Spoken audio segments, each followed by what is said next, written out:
দেখা যাচ্ছে যে তার জ্যোৎস্না ছড়িয়ে দিয়েছে এই ধরনীতে। রোয়াত চাঁদের দিকে তাকিয়ে থাকতে থাকতেই ঘুমিয়ে পড়ল। সকালে সূর্যের রশ্মি চোখে পড়তেই ঘুম ভেঙে যায় রোয়াতের। আড়মোড়া চোখ ভেঙে মেলে তাকাতেই অপরিচিত রুম দেখে ভরকে যায়। পরক্ষণে মনে পড়ে সে এখন তার শ্বশুর বাড়ি। পাশ ফিরে তাকায় রোয়াত। সাফায়াত নেই বিছানায়। ওয়াশরুম থেকে পানির শব্দ আসছে, তার মানে লোকটা ওয়াশরুমে। রোয়াত মখমলে বিছানা থেকে উঠে দাঁড়ালো।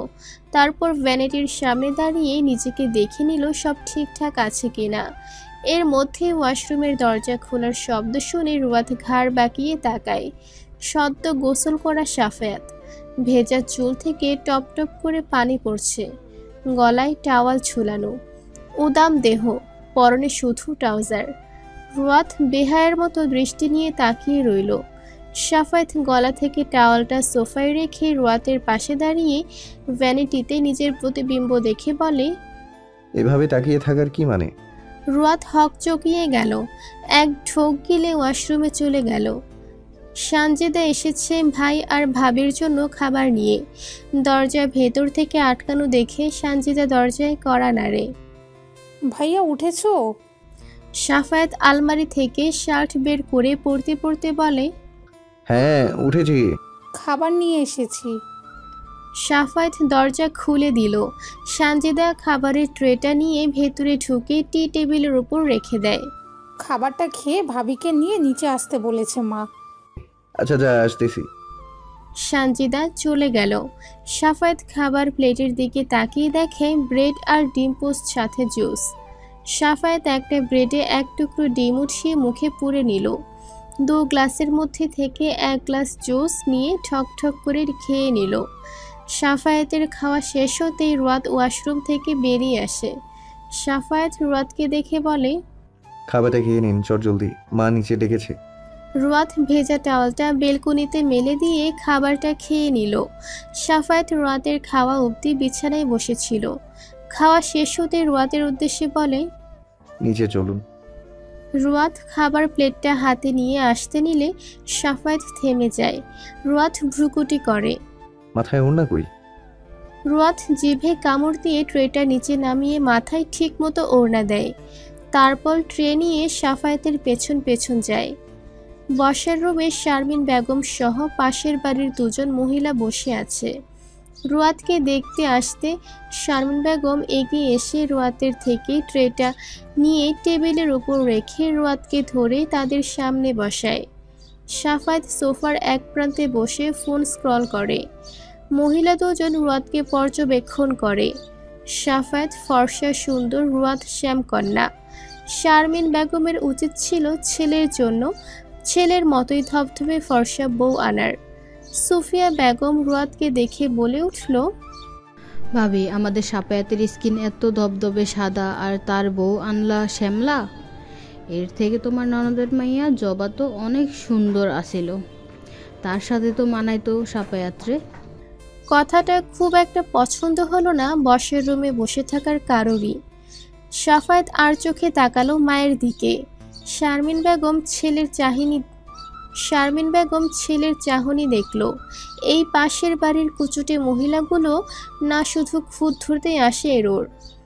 এটা রোয়াতের নিজের বাড়ি হলে এতক্ষণে 2-4 কথা শুনিয়ে দিত এদের, কিন্তু শ্বশুর বাড়ি হওয়ায় চুপচাপ সহ্য করে নিল। শারমিন বেগম মিষ্টির প্লেটটা তাদের দিকে এগিয়ে দিয়ে বলে, অনেকক্ষণ হয়েছে এসেছেন, এবার মিষ্টিটা খেয়ে বিদায় হন। আমার ছেলের পাশে কাকে মানাবে আর কাকে মানাবে না সেটা আমার চেয়ে ভালো কেউ জানে না। আর জবা সে সুন্দরী, দোয়া করি সেও তার মতো সুন্দর স্বামী পাক। আমার ছেলের আপত্তি নেই রুয়াতকে নিয়ে, সেখানে আপনি গায়ের রং বিচার করার কে? কুটনামি একটু কম করে করবেন। আপনার গায়ের রঙের চেয়ে রুয়াতের গায়ের রং উজ্জ্বল, তাই কম্পেয়ার করতে হলে আপনার সাথে করুন, অন্যকে নিয়ে নয়। মহিলাটা অপমানে চুপ হয়ে গেল। মিষ্টি না খেয়েই পাশের মহিলাকে টেনে চলে গেল।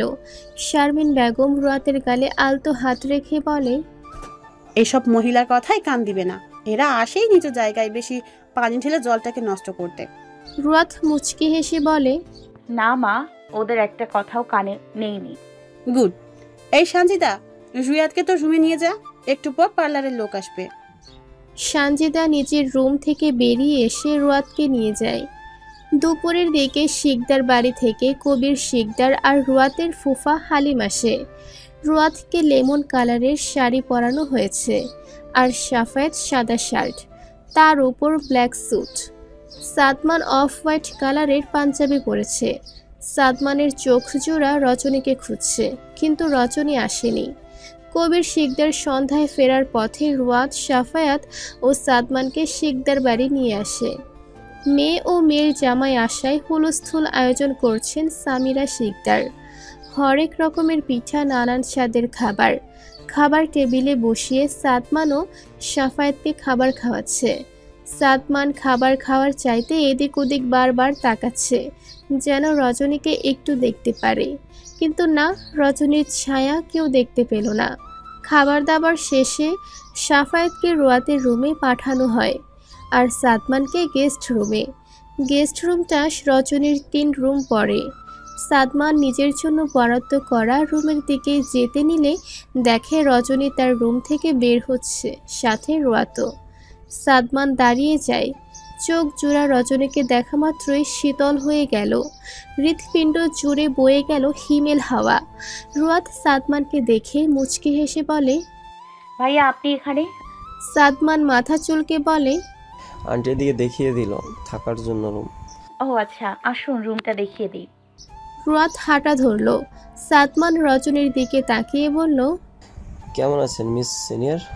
জি ভালো, আপনি? ভীষণ ভালো লাগছে এখন। কেন, আগে খারাপ ছিলেন? তেমনটাই। আপনি আজ ও বাড়িতে গেলেন না যে? ও এই আর কি, শরীরটা ভালো ছিল না, সেজন্য যাইনি। রাত তো অনেক হলো, গিয়ে ঘুমান। Good night. রজনী নিজের রুমের দরজা বন্ধ করে দিল। সাদমান বন্ধ দরজার দিকে তাকিয়ে সোজা চলে গেল। রুয়াত গেস্ট রুমের ছিটকানি খুলে দেয়। সাদমান আসতেই বলে, কোনো কিছু দরকার হলে ডাক দেবেন, পাশে আপুর রুম আছে। সাদমান মাথা ঝাঁকায়। রুয়াত চলে যায়। সাফায়াত বিছানায় বসে রুয়াতের রুমটাকে দেখছে। বেশ পরিপাটি বলাই চলে। রুয়াত রুমে ঢুকে সাফায়াতকে বসে থাকতে দেখে বলে, আপনি কি বাইরে যাবেন? সাফায়াত অন্যমনস্ক হয়ে জবাব দেয়, কেন? পরক্ষণ এই কথার মানে বুঝতে পেরে বলে, না। রুয়াত রুমের দরজা আটকে দেয়। লাইট বন্ধ করে শুতেই সাফায়াত বলে ওঠে, আপনার বোন কি পুরোপুরি সুস্থ হয়ে গেছে? রুয়াত চোখ বন্ধ করে দীর্ঘশ্বাস ফেলে বলে, না। মধ্যরাত, সবাই ঘুমে বিভোর। চারিদিকে পরিবেশ নিস্তব্ধতায় ঘেরা। আকাশটায় জল জল করছে চাঁদ আর তারা। আর এই চাঁদ তারারা এক স্বর্গীয় সমাবেশ তৈরি করেছে কালো রাতের এই আকাশের গায়ে। বাহিরে হিমশীতল বাতাস বইছে।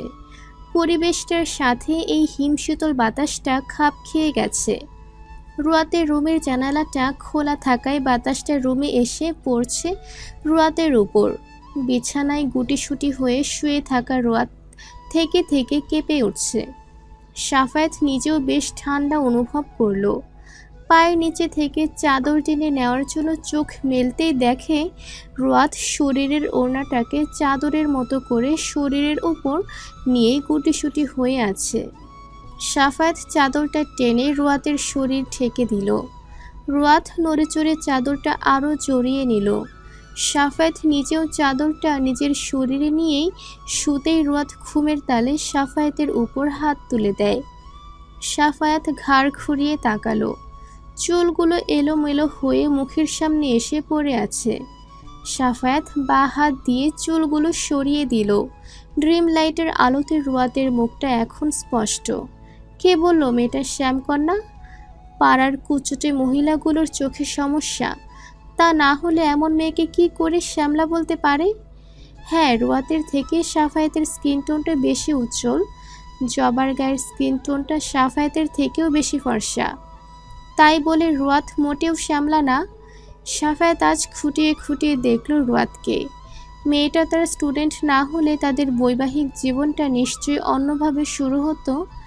সাফায়াত রুয়াতকে সময় দিচ্ছে। এত তাড়াহুড়োর বা কী আছে? না রুয়াত পালিয়ে যাচ্ছে, আর না সাফায়াত নিজে। বিয়ে যেহেতু হয়েছে তখন বৈবাহিক সম্পর্ক ঠিক একদিন হবে। সাফায়াত বালিশের নিচ থেকে ফোনটা বের করে সময় দেখে নিল। এখন বাজে রাত 2:40। সাফায়াত বালিশ থেকে নেমে আসা রুয়াতের মাথাটা ঠিক করে দেয়। রুয়াত উল্টো ফিরে ঘুমায়। সাফায়াত কপালে হাত ঠেকিয়ে চোখ বন্ধ করে। রজনীর রুমে এখনও লাইট জ্বলছে। সাদমান রজনীর রুমের সামনে এসে দাঁড়িয়ে আছে। পানি তেষ্টা পেয়েছিল, রুমে পানি নেই, সেজন্যই রজনীর রুমের পাশে থাকায় এসেছে। আর রুয়াত যাওয়ার সময় বলে গিয়েছিল কোনো কিছুর দরকার হলে রজনীকে ডেকে জানাতে। সেজন্য সাহসটা আরও বেশি পেয়েছে রজনীকে ডাকার জন্য সাদমান। কিন্তু এত রাতেও রজনীর রুমের লাইট জ্বলতে দেখে যতটা না অবাক হয়েছিল সাদমান, তার চেয়ে বেশি অবাক হয় যখন রজনীর রুমের সামনে এসে ভেতর থেকে কোনো কিছুর ক্রমাগত ভাঙার শব্দ পায়। সাদমান দরজার টোকা দেবে কি দেবে না সেটা নিয়ে দ্বিধায় ভুগে, কিন্তু ভেতর থেকে ভাঙার শব্দটা থামছেই না। সাদমান সাহস করে দরজায় টোকা দিল, কিন্তু ভেতর থেকে কোনো রেসপন্স আসলো না। সাদমান এবার রজনীর নাম ধরে ডাকলো, মিস সিনিয়র শুনছেন? কিসের শব্দ আসছে ভেতর থেকে? আপনি কি ভাঙছেন? দরজা খুলুন প্লিজ। কিন্তু না, ভেতর থেকে ভাঙার শব্দ ছাড়া রজনীর কণ্ঠের শব্দ আসছে না। সাদমান বুঝতে পারছে না এখন তার কি করা উচিত। রজনী তো তার ডাক শুনে কোনো কথা রিপিট করছে না। সাদমান আর দেরি করলো না, রুয়াতের রুমের দিকে ছুটে আসলো। দরজায় কড়া নেড়ে বলল, রোজ শুনতে পারছো? একটু বাইরে আসবে? সাফায়েতের কেবলই চোখে ঘুম এসেছিল। দরজায় কড়া নাড়ার শব্দে ঘুমটা ভেঙে গেল। মনে মনে সাদমানকে বকতে ভুল করলো না। রুয়াতের দিকে তাকিয়ে দেখল চাদর সরে গেছে। সাফায়েত সেটা ঠিক করে দরজা খুলে দিল। সাদমান অস্থির কণ্ঠে বলল, ব্রো, মিস সিনিয়রের রুমের ভেতর থেকে ক্রমাগত কিছু ভাঙার শব্দ আসছে। আমি ডেকেছি কিন্তু কোনো সাড়া শব্দ পাইনি। সাফায়েত ভ্রুকুচকে বলল, মিস সিনিয়রটাকে? সাদমান এদিক ওদিক তাকিয়ে বলল, রজনী। চকিতেই চমকে উঠল সাফায়াত। কি হয়েছে রজনীর? তার রুম থেকে কিছু ভাঙার শব্দ আসছে। আমি ডেকেছি, রেসপন্স করেনি। সাফায়াত হাঁটা লাগালো রজনীর রুমের দিকে। এখনো ভাঙার শব্দ ভেসে আসছে। সাফায়াত দরজায় ধাক্কা দিয়ে বারবার বলে উঠছে, রজনী, ওপেন দ্য ডোর। ভাঙচুর কেন করছেন? দরজা খুলুন, কুইক। দরজা খুলল না রজনী, কিন্তু মিনিট দুয়েকের মধ্যে ভাঙচুরের আওয়াজ থেমে গেল। সাফায়েতের কণ্ঠস্বর শুনে কবির শিকদার, সামিরা শিকদার আর কবির শিকদারের বোন হন্তদন্ত হয়ে ছুটে আসেন। সাফায়েতকে রজনীর রুমের দরজা ধাক্কাতে দেখে সামিরা শিকদার ভয়ার্ত কণ্ঠে বলে ওঠে, কি হয়েছে সাফায়াত? রজনী কি করেছে? সাফায়েত দরজায় ধাক্কা দিতে দিতে বলে, রজনী রেসপন্স করছে না আন্টি। এতক্ষণ রুমের ভেতর থেকে ভাঙচুরের আওয়াজ আসছিল। সামিরা শিকদার দরজায় ধাক্কা দিল। অস্থির কণ্ঠে মেয়েকে ডাকতে ডাকতে বলল, রজনী মা, দরজা খুলছিস না কেন? ও রজনীর বাবা, কিছু করো না, রজনী তো দরজা খুলছে না।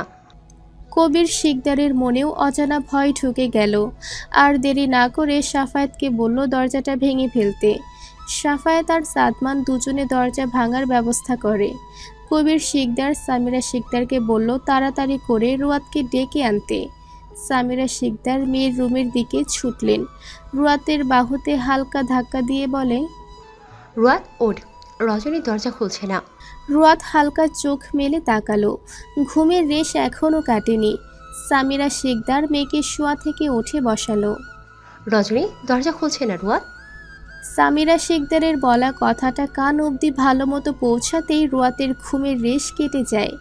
তড়িৎ গতিতে মায়ের দিকে তাকায়, বড় বড় চোখ করে বলে, আপু দরজা খুলছে না। রুয়াত সহসা ছুটে রুম থেকে বেরিয়ে আসলো। রজনী রুমের সামনে আসতে দেখে সাফায়েত, সাদমান আর কবির শিকদার মিলে রুমের দরজা ভাঙার চেষ্টা করছে। রুয়াত দরজার পাশে দাঁড়িয়ে বোনকে ডেকে উঠেছে, আপা, এই আপা, দরজা খুলছিস না কেন? আপা দরজাটা খোল না। 20 মিনিটের মতো ধস্তাধস্তি করে দরজাটা ভাঙতে সক্ষম হলো সাফায়েত, কবির শিকদার, সাদমান। দরজা খোলার সাথে সাথে সবাই হুড়মুড়িয়ে রুমে ঢুকতেই সাফায়েতের শরীরের সমস্ত লোম খাড়া হয়ে গেল। সাদমানের যেন মনে হলো সে ভুল দেখছে। কবির শিকদার স্তব্ধ হয়ে দাঁড়িয়ে আছে। রুয়াদ দৌড়ে বোনের কাছে